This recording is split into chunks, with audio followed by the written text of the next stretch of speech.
शासन व्यवस्थाका देवता अब नजान्नु आफ्नो ठाउँमा छ। जबसम्म मतलब गोरखनाथलाई जानिँदैन तबसम्म निर्विघ्नतापूर्वक शासन व्यवस्था चल्दैन।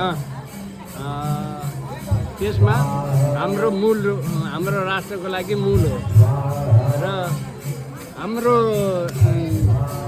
सिंहदरबारमा त्यस्ता किसिमको योग्य शासक भएपछि विश्वलाई मतलब शासन गर्ने त्यसको इतिहास छ।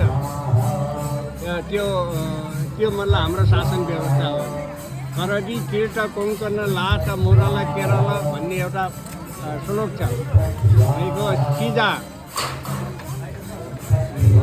राजालाई यो कर्नाटक लाट मुरला अनि आन्ध्र आदि देशहरूका राजाहरूले गएर कर दिन्थे र त्यहाँबाट शिक्षा दीक्षा लिएर अनि शासन गर्थे। त्यो व्यवस्था हो र हाम्रो आफ्नो के भन्छन् यो धर्म संस्कृति सभ्यता को ज्ञानले त्यो विश्वमा शासन गर्ने क्षमता राख्दथे।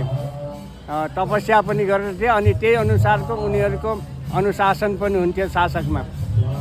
यस्तो ढाँटछल गर्न भ्रष्टाचार गर्न आवश्यकता थिएन किनकि उहाँहरू स्वयं मतलब तपस्या गर्थे। शासक नै मतलब तपस्वी हुन्थे।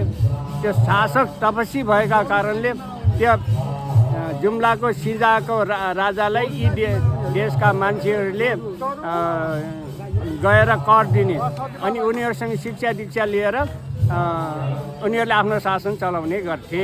अहिले त्यो चाहिँ हरायो।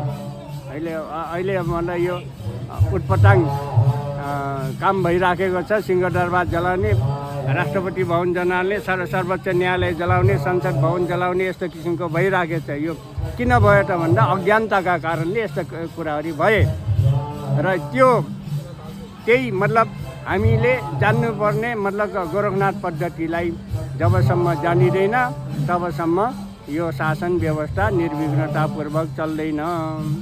अनि त्यसैको स्वस्ति शान्ति होस् भनेर यो गोरखनाथको महामन्त्र बीज मन्त्रद्वारा यो कोटी ओम भनेको 1.25 करोड मन्त्र जप हुन्छ, 1.25 करोड हवन हुन्छ।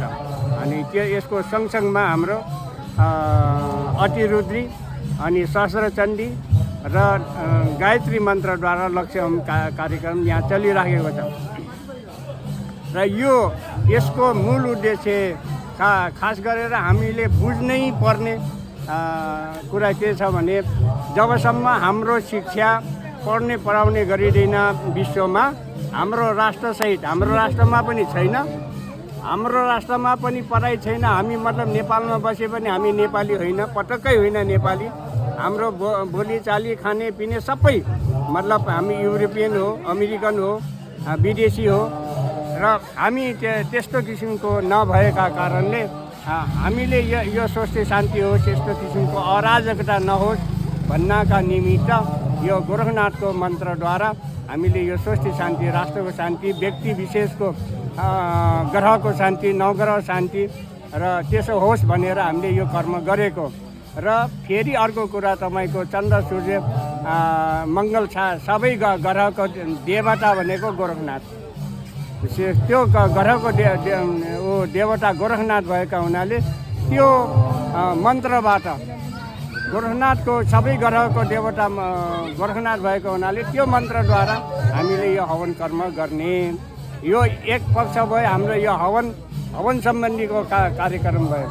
अर्को पक्ष हाम्रो यहाँ के भन्छन् गुरुकुल छ र यो गुरुकुल यस्तो किसिमको उत्कृष्ट गुरुकुल हुनुपर्छ जो हाम्रा नेपाली दाजुभाइ दिदीबहिनीहरू विश्वभरि फैलिएर बस्नु भएको छ। उहाँहरूले हाम्रा छोराछोरीले नेपाली बोलिदियोस् भन्ने चाहनुहुन्छ, तर त्यो अलग अलग ठाउँमा कहाँ मतलब फिजा दिएर बसेको हुनाले त्यो चाहिँ सम्भव भइराखेको छैन। त्यहाँको शिक्षा दीक्षा त्यो हाम्रो नेपाली बोल्ने पढ्ने पढाउने कुराहरू त्यहाँ भइराखेको छैन। र त्यसको लागि यहाँहरूले मतलब यो कुरालाई विस्तार गर्न सक्यो भने त्यसको लागि मतलब यहाँ यो ठाउँमा उत्कृष्ट गुरुकुल चलाउने र त्यो उत्कृष्ट गुरुकुलमा उहाँहरूको बच्चाहरू ल्याएर यहाँ पढाउनु पर्छ र त्यो न्यूनतम 10 कक्षासम्म यहाँ पढ्नुपर्छ। 10 कक्षासम्म यहाँ पढेपछि हाम्रो केही कुराहरू सिकिन्छ, धर्म संस्कृति सभ्यताहरू केही कुराहरू सिकिन्छ। अनि त्यसपछि उहाँहरूको इच्छा अनुसार मतलब अरू ठाउँ जहाँ पढाउन मन लाग्छ यहीँ पढाउने पनि, अरू ठाउँ पढाए पनि, किनकि बाहिर शिक्षा महँगो छ, त्यही पैसाले यहाँ सस्तो पैसामा यहाँ पढाइ हुन्छ र यो सबैभन्दा विश्वका सबभन्दा उत्कृष्ट शिक्षालय बनेर हाम्रो यो आध्यात्मिक र भौतिक दुवै सँगसँगमा लग्यो भने विश्व शान्ति विश्व कल्याण हुन्छ।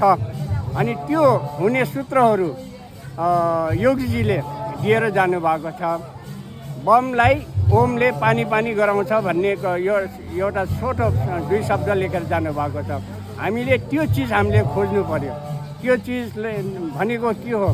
हामीले बम देखाउने होइन कि हामीले ओमबाट हामीले शान्ति गर्ने, विश्वको कल्याण गर्ने, विश्वको शान्ति गर्ने, हाम्रो राष्ट्रसहित सबैको कल्याण गर्ने त्यस्तो किसिमको सूत्रहरू छन्।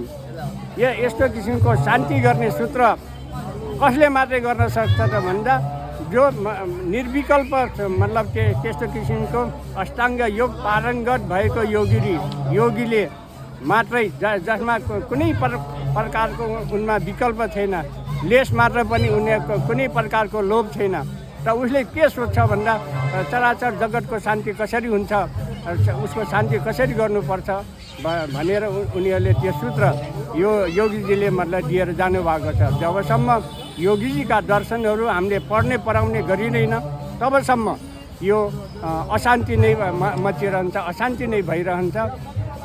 त्यसकारणले यो हाम्रो शिक्षा त्यस्तो शिक्षा दिनको लागि यो मतलब मूल शिक्षा केन्द्र, यो विश्व मानवको केन्द्र, त्यो यो सबै प्रकारको आधुनिक शिक्षा पनि पढाउने, तर त्यसको सँगसँगमा आध्यात्मिक शिक्षा पनि दुवै शिक्षा हामीले लिएर गयौँ भने अनि त्यो हामी जब हाम्रा विवेक गर्ने समय आउँछ त्यतिखेर त हामीले तौल्छौँ यो शिक्षा राम्रो कि यो शिक्षा राम्रो, यो कर्म गर्ने ठिक कि यो कर्म गर्ने ठिक भनेपछि अनि त्यो बेलामा हाम्रो विद्यार्थीहरू आफ्नो विवेकलाई प्रयोग गर्छन्। त्यो बेलामा यो आफूलाई सन्तुलित राखेर आफूलाई चाहिँ राम्रो कर्ममा लगाउन सक्ने त्यस्ता किसिमको शिक्षार्थी विद्यार्थी त्यस्तो सबै मतलब यहाँबाट जानुपर्छ र त्यो सूत्ररूपहरू मतलब यो सबैको कल्याण हुने सूत्ररूपहरू योगीजीले छोडेर जानुभएको छ हैन। अनि त्यो सूत्रको अध्ययन गर्नुपर्छ। यहाँ त्यो अध्ययन त्यसको अगाडि फोटो आउने होला, अगाडि बढ्नुहुन्छ हाम्रो भागीरथीजीको भागीरथ प्रयास छ। अनि यो हाम्रो जमघट भइराखेको छ। उहाँले जे जति यसको सफलताको लागि जे प्रयास गर्नुभएको छ भागीरथीजीको, उहाँको जीवन सफल होस्, राम्रो होस्, सधैँ मतलब आध्यात्मिक कर्ममा लागिरहने र हाम्रो यो कोटियमलाई पनि सफल पार्नको लागि यहाँले धेरै मेहनत गर्नुभएको छ, प्रयास गर्नुभएको छ। दिदी बहिनी आमा बुवाहरूलाई यहाँ समाचार सूचना सम्प्रेषण गरेर ठाउँ ठाउँमा गएर सूचना गरेर यहाँ आउनु भएको छ, देखाउनु भएको छ, बाटो देखाउनु भएको छ। यस्तै अगुवा समाजसेवीहरू हामीलाई चाहिन्छ राष्ट्रमा र बल्ल हामी सुखी शान्ति हुन सक्छौँ।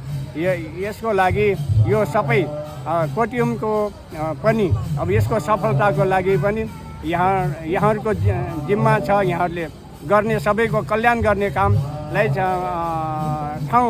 ठाउँमा कहाँ विश्वभरि सञ्जालमा त्यो सन्देशहरू पुर्याएर उहीँबाट पनि अहिले सञ्चारको माध्यम छ, उहीँ विश्वबाट पनि विश्वका विभिन्न ठाउँमा रहेर पनि आफ्नो ठाउँबाट सहयोग गर्ने वातावरण छ अहिले।